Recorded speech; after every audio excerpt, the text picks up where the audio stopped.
கிறிஸ்துவில் அன்புக்குரிய சகோதர சகோதரிகளே, அன்னை மரியாளினுடைய அன்பு பக்தர்களே, பல நேரங்களிலே நம்மிடத்திலே ஒருவர் ஒரு செய்தியை சொல்லுகின்ற பொழுது அந்த செய்தியை கேட்டு முடித்தவுடனே உண்மையா அப்படின்னு சொல்லி நாம் கேட்கின்றோம். அந்த செய்தியினுடைய உண்மை தன்மையை முழுமையாக அறிந்து கொள்வதற்கு ஆவல் கொள்கின்றோம்.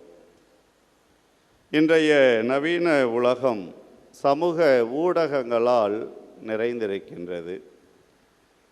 ஃபேஸ்புக், ட்விட்டர், இன்ஸ்டாகிராம், யூடியூப், இப்படி பல சமூக ஊடகங்கள்.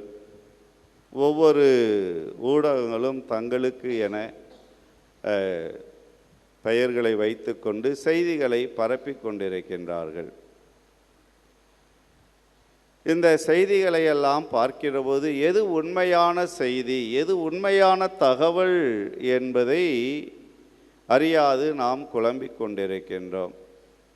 பல நேரங்களிலே இந்த சமூக ஊடகங்களிலே வருகிற செய்திகள் பொய்யான செய்திகளாக, தவறான செய்திகளாக இருக்கின்றது.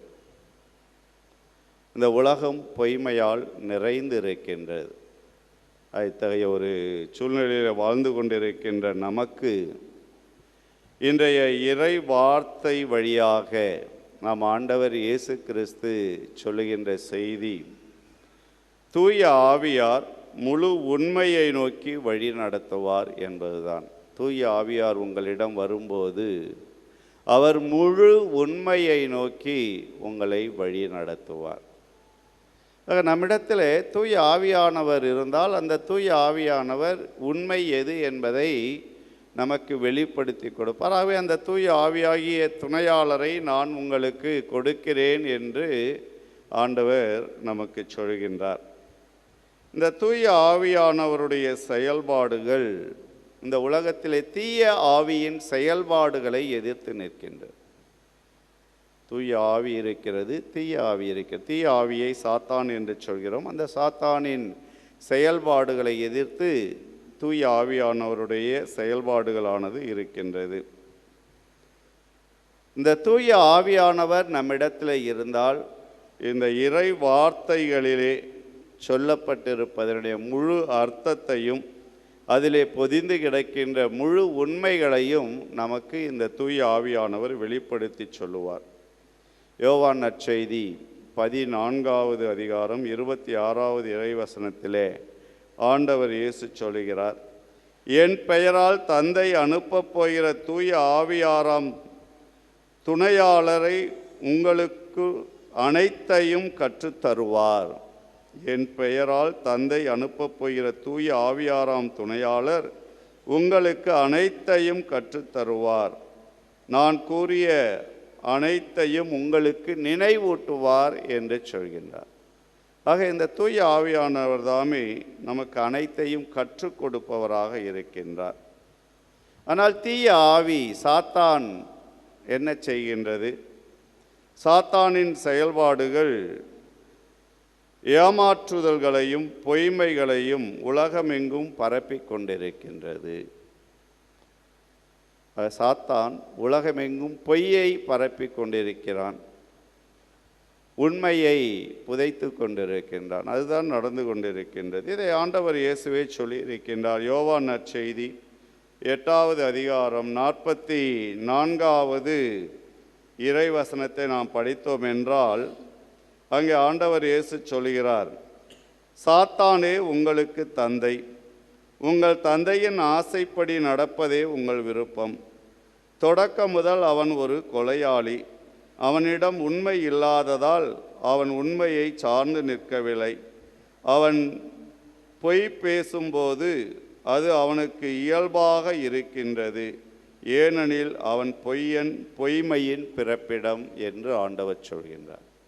ஆக இந்த சாத்தானினுடைய செயல்பாடுகள் ஒரு பொய்யான தகவல்களை நமக்கு கொடுத்து கொண்டிருக்கின்றது. ஆக இந்த பொய்யான தகவல்களிலிருந்து நம்மை விடுவிப்பதற்காக, நம்மை காப்பதற்காக ஆண்டவர் இயேசு நமக்கு தூய ஆவியாகிய துணையாளரை கொடுப்பேன் என்று சொல்கின்றார்.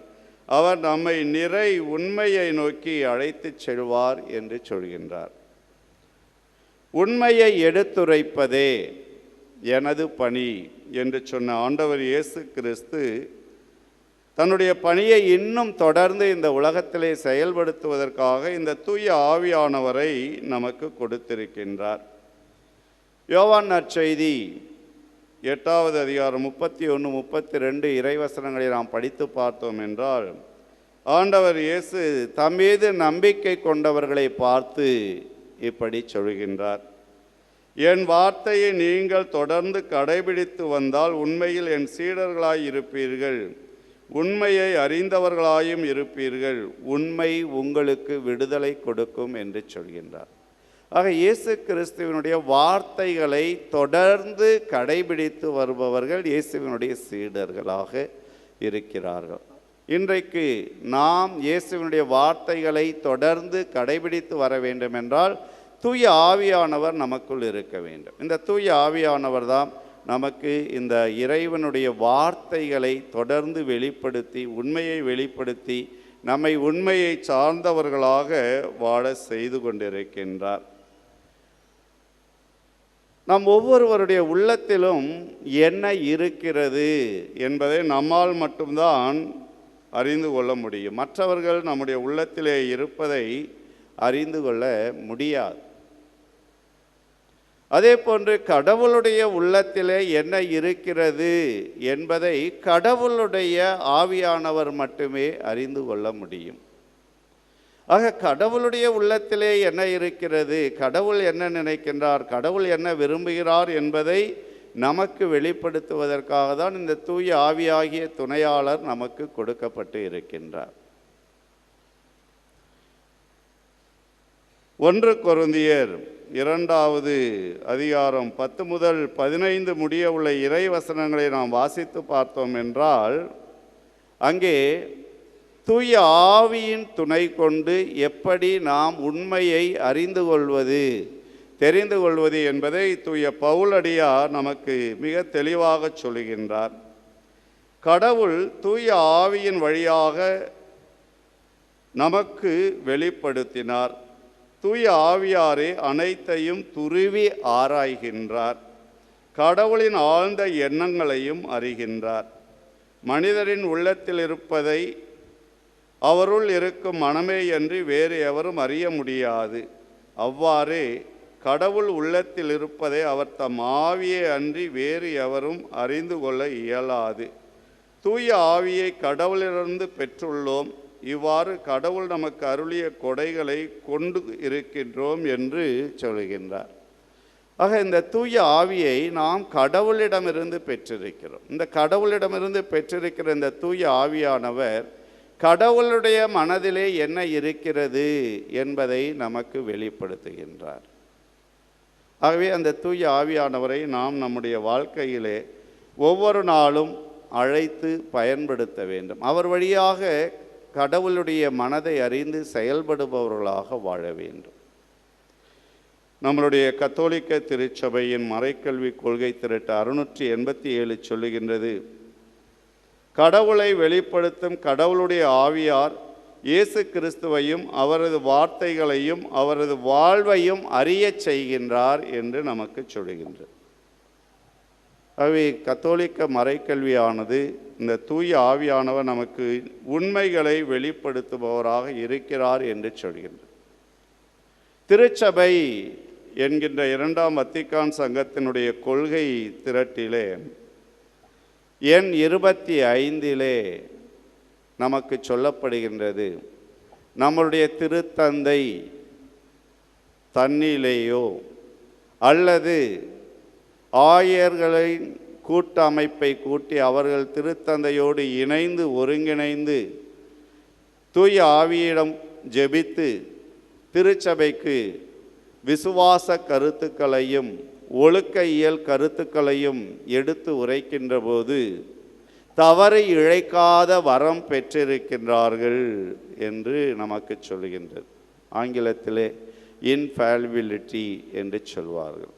ஆக திருத்தந்தையோ அல்லது திருத்தந்தையோடு கூடிய ஆயர் மன்றமோ விசுவாச உண்மைகளையும் ஒழுக்கையியல் உண்மைகளையும் எடுத்துச் சொல்லுகிற போது உண்மையாக தூய ஆவியின் துணையோடு சொல்லுகிறது. அதில் எந்த விதமான தவறும் இல்லை என்பதை நமக்கு விசுவாசத்தோடு அறிக்கை செய்கிறது. ஆக அன்புக்குரியவர்களே, நம்முடைய வாழ்க்கையிலே தூய ஆவியின் துணையோடு நாம் செயல்பட வேண்டும். இன்றைய முதல் வாசகத்தில் தூய பவுலடியார் அரையோப்பாகு என்கின்ற அந்த மன்றத்திற்கு செல்கின்றார்.